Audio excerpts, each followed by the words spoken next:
பால் second எடுத்து இது ஊற்றல, first எடுத்த பால் ஊற்றிருக்கேன். ஓகேவா? இந்த பால் கொஞ்சம் கொதித்து வந்திருந்தோம் நம்ம வந்து சர்க்கரையை வந்து பவுட்ரு பண்ணிவிட்டு போட்டுக்கலாம்.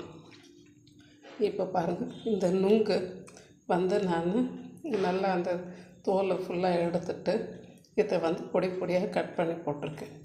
இதில் போட்டுட்டு இது கொஞ்சம் நல்லா கொதிக்க விட்டுறலாம். ஓகேவா? கொதிக்க விட்டுட்டு அதுக்கப்புறமா நம்ம சர்க்கரை போட்டு முந்திரி பருப்பு கொஞ்சம் நெய்யில் வறுத்து தாளிச்சிடுவோம். வாங்க இப்போ அதை கொஞ்சம் கொதிக்க வச்சுட்டு பாருங்கள் ஃப்ரெண்ட்ஸ், நான் வந்து கொஞ்சம் சர்க்கரைக்கு ஏலக்காய் போட்டு அரைச்சி வச்சுருக்கேன்.